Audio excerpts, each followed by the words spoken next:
Au nom de Jésus, je te demande de toucher ceux qui sont malades, ceux qui ont besoin de guérison dans leur corps, ceux qui ont besoin d'un miracle, ceux qui font face à de grandes difficultés dans la vie, qu'ils puissent ce soir expérimenter la puissance du nom de Jésus. Seigneur, nous te remercions parce que la puissance de Satan est vaincue par le sang de Jésus-Christ, dans le nom qui est au-dessus de tout nom. Nous déclarons la santé, nous déclarons la guérison, nous déclarons la vie. Nous te remercions pour la guérison, nous te remercions pour les miracles. Oui, des miracles au nom de Jésus. Dites à quelqu'un à côté de vous que ce nom est puissant. Il y a de la puissance dans ce nom. Ouvrez vos Bibles avec moi au livre de Luc, chapitre 3. Je vais attaquer par le verset 21. Je veux vous parler d'un sujet sur lequel je n'ai jamais prêché. Je l'ai repéré récemment et j'ai écrit cette pensée sur un bout de papier que je trimballe dans ma Bible depuis plus d'un mois maintenant.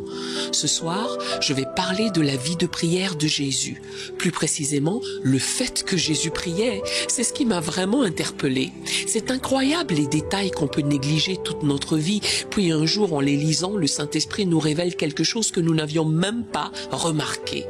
Luc 3, verset 21 dit: tout le peuple se faisant baptiser, nous parlons du baptême de Jésus ici, Jésus fut aussi baptisé. Faites attention ici. Et pendant qu'il priait, le ciel s'ouvrit, et le Saint-Esprit descendit sur lui sous une forme corporelle comme une colombe. Et une voix fit entendre du ciel ces paroles: tu es mon fils bien-aimé, en toi j'ai mis toute mon affection. Constatez au verset 21 que pendant que Jésus se faisait aussi baptiser, il est dit pendant qu'il priait, le ciel s'ouvrit. J'ai vu beaucoup d'images et de nombreuses scènes de films qui décrivent le baptême de Jésus dans l'eau, mais je n'ai à aucun moment noté en lisant cette histoire que Jésus était en train de prier. Il priait le Père avant d'aller sous l'eau. Il est étonnant de voir combien de fois la Bible parle de la vie de prière de Jésus. Un verset dit, selon sa coutume, il allait quelque part pour prier. Ailleurs, il est dit qu'il s'agenouillait pour prier. La Bible dit que dans le jardin de Gethsémanée, sa sueur devint comme des grumeaux de sang. Un autre verset dit, après avoir prié, il se leva. Ailleurs, il est dit qu'il se leva et alla prier. Il est aussi dit qu'il priait plus instamment. Dès le début du ministère de Jésus, nous observons que ce dernier s'ébauche dans la prière. C'est ainsi que quelques instants après son entrée et sa sortie de l'eau, le Saint-Esprit se met immédiatement à le guider et il entre dans un jeûne. Il commence alors à agir dans la puissance du Saint-Esprit, tous les miracles s'engrènent ainsi que son ministère. J'ai trouvé cela important. Peut-être que vous l'aviez tous vu. Moi, je n'avais tout simplement pas vu qu'au baptême, il avait prié. Le baptême d'eau est un acte de soumission au Père. Non seulement il se soumettait, mais il priait aussi le Père. Dès le début de la Genèse, la prière et la communion avec Dieu font partie du dessein de l'homme. L'un de nos plus grands desseins sur cette terre est de prier. Je ne pense pas que nous soyons conscients de notre mission dans ce domaine, comme nous devrions l'être. Je veux plus de prière dans l'église. Je veux plus de prière dans ma vie. Je veux plus de prière dans nos maisons. Je veux plus de prière dans nos voitures. Je veux plus de prière sous notre souffle, sur notre lieu de travail. Nous devons être des gens de prière. Si Jésus priait continuellement, constamment, avec ferveur, qu'il se levait pour prier, qu'il s'agenouillait pour prier, s'il le faisait, lui qui était Dieu dans la chair, à combien plus forte raison nous? Et je vais vous montrer ce soir qu'il dépendait tellement de la prière qu'il ne pouvait tout simplement pas fonctionner dans le ministère que le Père lui avait donné sans la prière. Genèse 3, verset 8. Je veux vous enseigner quelque chose. Vous n'avez peut-être jamais vu cela. En revanche, je crois que Dieu va nous ouvrir les yeux sur certaines choses.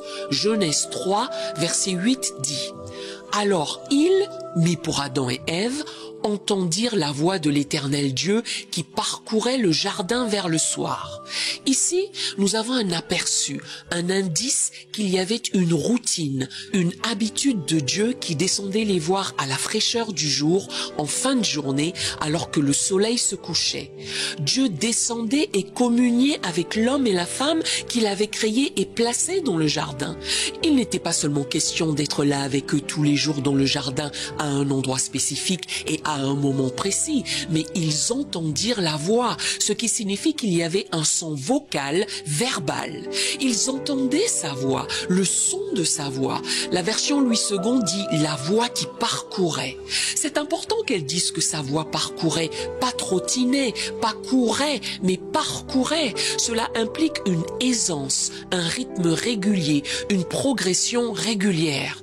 Notre relation avec Dieu n'est pas basée sur qui peut courir le plus vite. Notre relation avec Dieu est une marche quotidienne avec lui. La course n'appartient pas au plus rapide ou au plus grand. La clé pour avoir une relation puissante avec Dieu est la marche quotidienne, la prière quotidienne, la lecture quotidienne de la parole, la recherche quotidienne de Dieu. C'est la clé. C'est une constance dans notre marche avec Dieu, dans notre conversation avec Dieu. Ils ont entendu la voix, remarquée pas là-haut dans le ciel, ils l'ont entendue dans le jardin. La beauté de la prière, c'est que lorsque nous prions et communions avec Dieu, nous n'avons pas besoin de grimper sur les hauteurs pour aller au ciel. Dieu descend jusque là où nous vivons. La beauté de la prière est que Dieu ne s'attend pas à ce que vous montiez si vous priez. Il viendra là où vous êtes. C'est le modèle qui est établi dans la première communion entre l'homme, la femme et Dieu.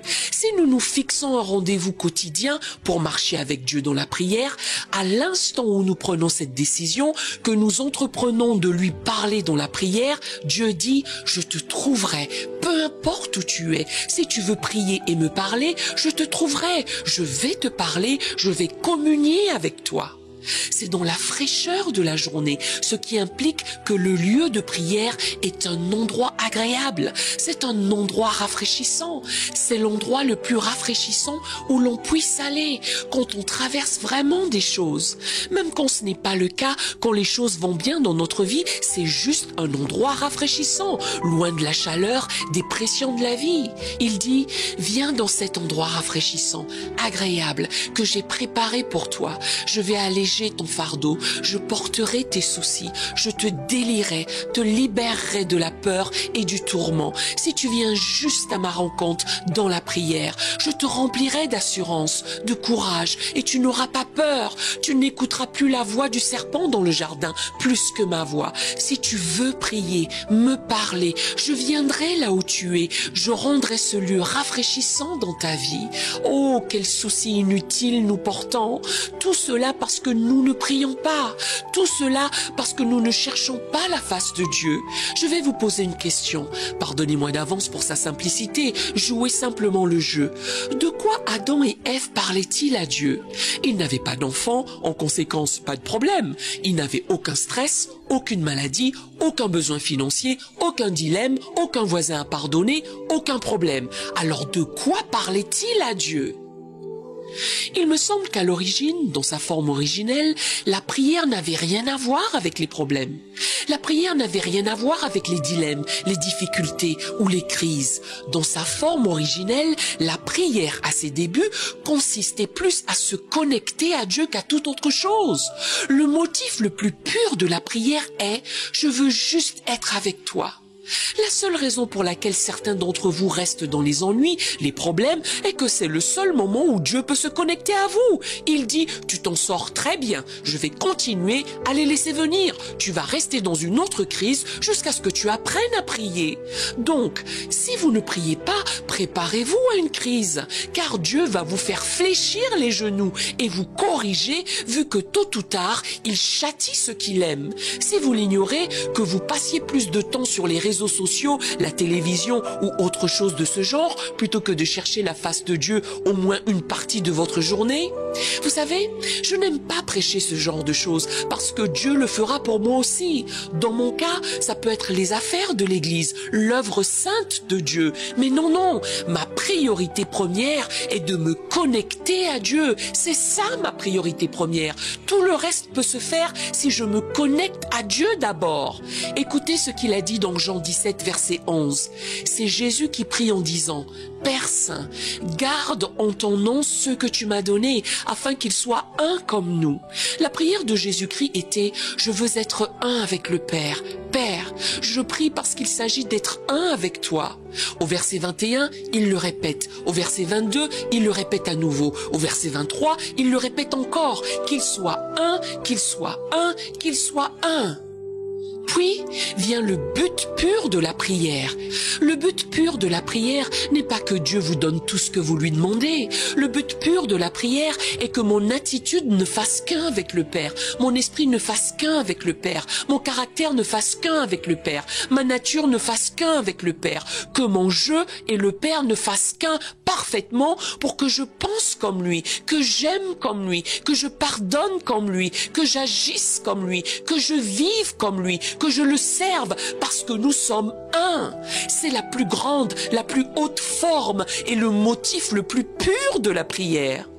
Dans Genèse 2, Dieu a dit « L'homme quittera son père et sa mère et s'attachera à sa femme et ils deviendront une seule chair. » Paul, dans le livre d'Éphésiens, prend le même principe, le prend de la Genèse et l'applique à Christ et son Église. Il dit que la seule façon de devenir un avec Dieu est de prier. Jésus priait. Il a vécu une vie de prière. Il n'a pas seulement enseigné sur la prière, il ne s'est pas contenté de chanter sur la prière, de s'accorder à la prière ou d'acquiescer sur la prière, mais il a prié. Le Sauveur, le Fils de Dieu, Dieu dans la chair, priait. Mon but dans la prière n'est pas que mon dilemme soit résolu, mais que je fasse un avec le Père. Pourquoi Jésus avait-il besoin de prier? Lui, le Dieu fait chair, visible. Pourquoi avait-il désespérément besoin de prier pour ne faire qu'un avec le Père? Je pense fortement que ce que je prêche ou enseigne ce soir est vraiment fondamental. Si Jésus devait prier, à combien plus forte raison vous et moi devrions le faire? L'évangile de Luc présente Jésus comme un homme. Il traite beaucoup plus de la vie de prière de Jésus que tout autre évangile. Il y répertorie 7 moments de prière de Jésus ainsi que 7 lieux de prière. Ces nombreux enseignements sont dans le livre de Luc. Jésus était totalement dépendant de Dieu et il le manifestait par la prière. Dans Luc 3, 21, il est dit « Tout le peuple se faisant baptiser, Jésus fut aussi baptisé. Et pendant qu'il priait, le ciel s'ouvrit et le Saint-Esprit descendit sur lui sous une forme corporelle comme une colombe. » Le but principal du baptême était de se donner au dessein de Dieu, l'abandon de sa volonté, de sa vie au dessein de Dieu. Il s'abandonnait complètement au dessein de Dieu pour sa vie. Il disait « Dieu, que ta volonté soit faite, pas la mienne. Je t'abandonne ma vie. » Quand il a fait cela, c'était aussi dans la prière. Il disait « Non pas ma volonté, que la tienne soit faite. Je me soumets totalement à ta volonté. Toi et moi sommes un. » Non seulement il s'est abandonné dans le baptême au dessein de Dieu, mais il priait car il réalisait que sans la prière, il n'accepterait ni ne ferait pleinement la volonté du Père. Hébreux 5, verset 7 dit dans l'une des traductions « Durant les jours de sa chair, Jésus a fait des supplications avec de grands cris et avec larmes à celui qui a toujours été capable, lui le chef, afin de ne pas reculer devant l'horreur de la séparation d'avec le Père. Quoiqu'il fût fils, il a appris l'obéissance par les choses qu'il a souffertes. Et ayant été consommé, il est devenu, pour tous ceux qui lui obéissent, l'auteur du salut éternel. » Ce qui a attiré mon attention avec cette traduction, c'est qu'il aurait pu reculer face à l'horreur de la séparation d'avec le Père. Mais quoi qu'il fût fils, il a appris l'obéissance par les choses qu'il a souffertes. Au verset 9, il est dit « Il est devenu ». Waouh! Il est devenu quoi? C'est en priant qu'il est devenu. Il est devenu signifie qu'il y a des expériences qui ont fait de lui quelque chose qu'il n'était pas auparavant. Ces expériences avec les larmes et la prière l'ont complètement équipé pour être l'auteur et le consommateur de notre salut. Les expériences de la vie qu'il a souffertes par de grands cris avec larmes auraient pu le faire reculer face aux horreurs de la séparation. Seulement, il a continué à prier avec des larmes et avec des pleurs abondants. Les Écritures disent que ces expériences l'ont fait devenir Les saisons de déception quand il priait l'ont fait devenir. Les saisons de trahison quand il priait à grands cris à ce sujet, qu'il luttait, l'ont fait devenir ce que Dieu l'avait appelé à être. Comment a-t-il survécu ? Il a prié pour survivre, avec des supplications, avec de grands cris, des larmes d'amertume. C'était désagréable, mais combien nécessaire. Avons-nous oublié qu'il y a des moments où nous sommes censés batailler, peiner dans la prière? Cela fait aussi partie de notre développement, mes amis. Lorsque nous nous adressons à Dieu, que nous crions à lui, que nous commençons à pleurer à chaudes larmes et par des supplications, tout à coup, nous mélangeons nos déceptions, nos douleurs, nos luttes, nos épreuves, notre lourdeur, quoi que ce soit que nous traversions, nous le mêlons à la prière. C'est ce qui nous fait devenir ce que Dieu veut que nous devenions. En d'autres termes, ces moments d'amertume sont mêlés et conjugués à l'intensité même de la prière. Jésus faisait correspondre l'intensité des épreuves à celle de la prière. Il a dû faire face à de longues, insoutenables, profondes et déchirantes périodes de prière, donnant de lui-même pour atteindre le dessein de Dieu. La prière garantissait sa survie. Quand Jésus était confus, Jésus priait. Quand Jésus souffrait, gémissait, geignait comme un animal, il priait. Quand Jésus était effrayé dans des circonstances épineuses, il priait. Quand Jésus était dans des circonstances stressantes, il priait.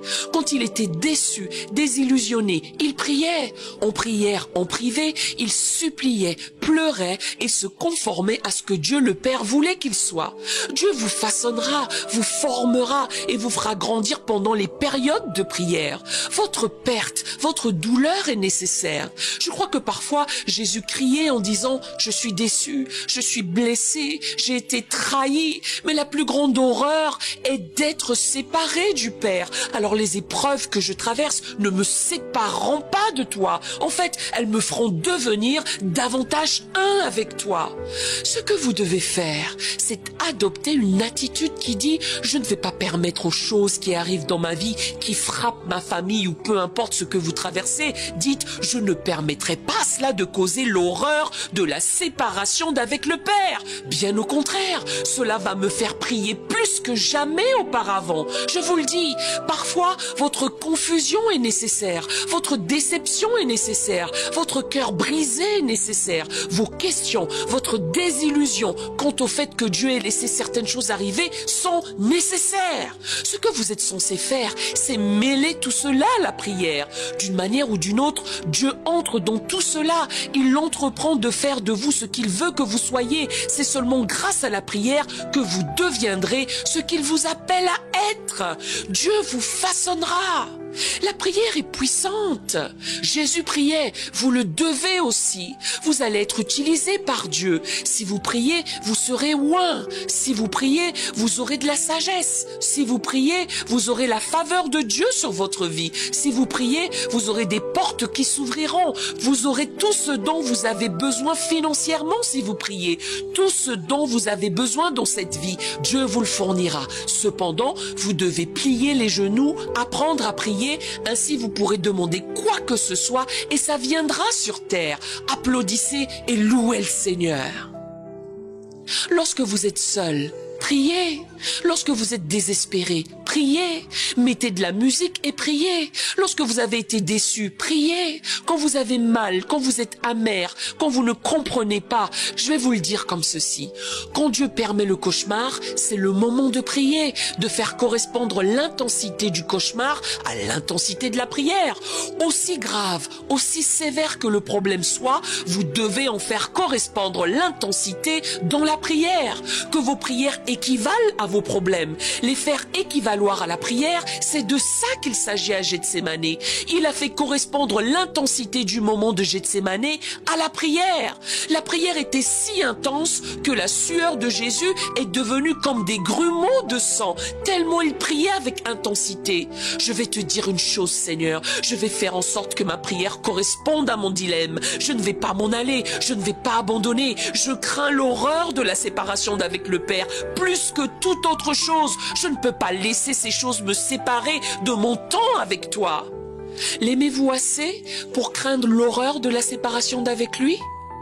Lorsque vous ne priez pas, vous vivez cette horreur. Nous devons apprendre à prier, à espérer en Dieu. Dans le chapitre 6 de Luc, Jésus a passé toute la nuit en prière et c'est de ce lieu qu'il a appelé ses disciples. Avant d'appeler les 12 disciples, il en avait 70 rassemblés. Il savait que le lendemain, il allait en choisir 12 sur 70. Il a prié toute la nuit. Jésus a prié toute la nuit puisqu'il ne connaissait pas intuitivement la volonté de Dieu. Waouh! Avez-vous entendu ce que je viens de dire? S'il a prié toute la nuit pour connaître la volonté de Dieu, ça veut dire qu'il ne connaissait pas intuitivement la volonté de Dieu. Et vous non plus. Vous ne la connaîtrez pas non plus dans les moments de crise, durant lesquels vous avez une importante décision à prendre, à moins que vous ne priez.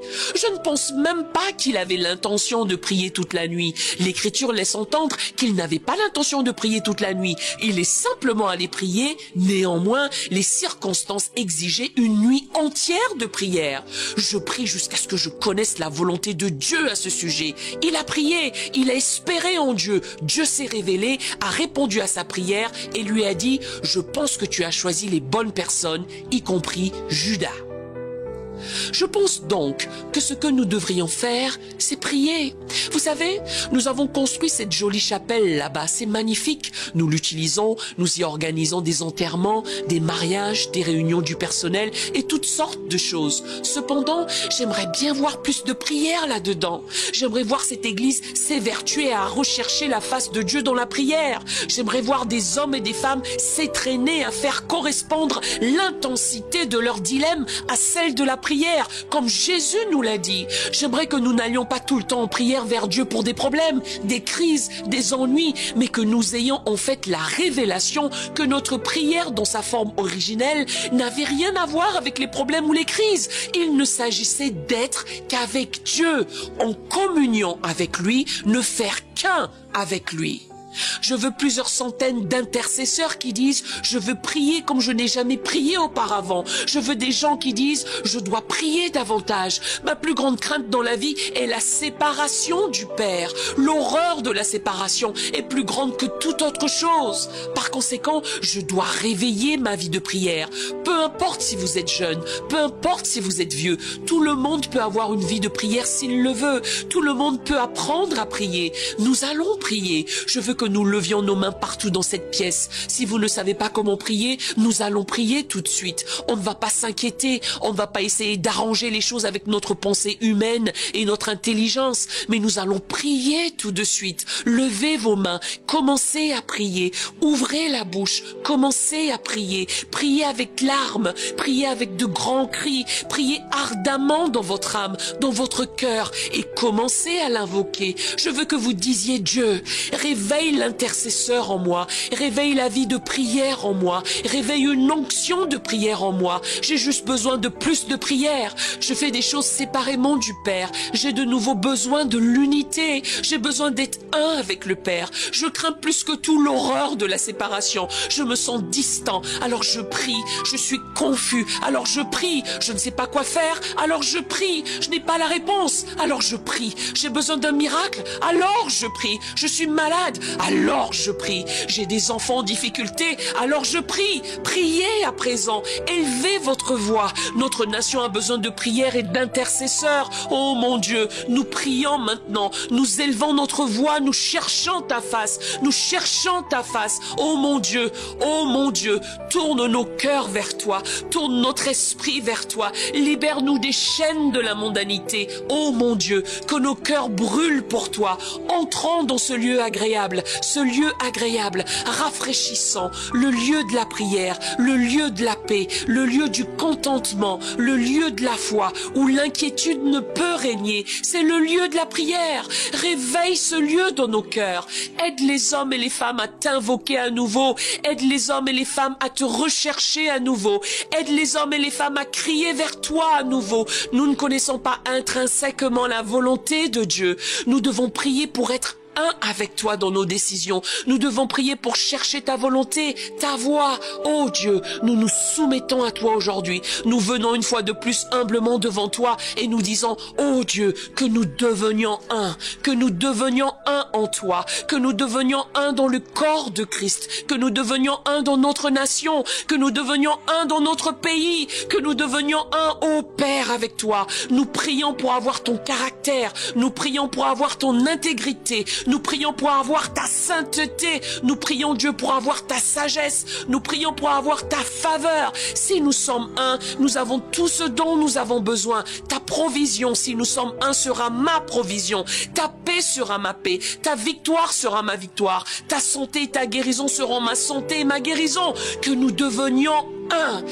avec le Père. Nous demandons ce que Jésus a demandé 4 fois dans ce chapitre, qu'on soit un, ô Dieu, un avec toi. Nous craignons l'horreur de la séparation. Je ne veux pas être séparé de toi, Jésus. Je ne veux pas être seul. Je ne veux pas vivre ma vie tout seul. Je ne veux pas voir un autre jour tout seul. Je veux que tu marches avec moi. Je veux que tu converses avec moi. Je veux que tu me parles. Je veux communier avec toi. Je veux te connaître. Je veux te servir. Je veux t'honorer. Je crie à toi aujourd'hui. Je crie à toi aujourd'hui. Nous cherchons ta face. Nous avons besoin de toi. Nous voulons être un dans notre chant avec toi. Nous voulons être un dans notre prédication avec toi. Oh mon Dieu, où que nous allions, que ta faveur, que ta présence soit avec nous. Si ta présence n'est pas avec nous, nous n'irons nulle part.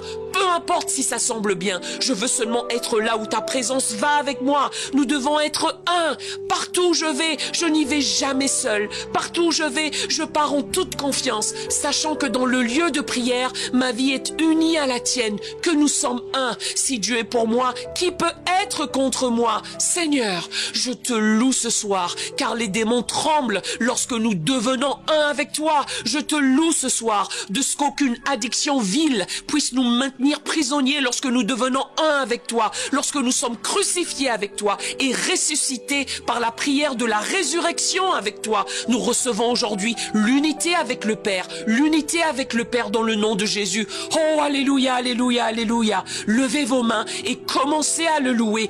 Adorons-le, adorons-le. Quiconque a reçu le baptême du Saint-Esprit, levez les mains, levez vos voix en esprit et priez. C'est la volonté parfaite de Dieu. Nous t'adorons, Jésus. Nous t'adorons, Jésus. Nous t'adorons, Jésus.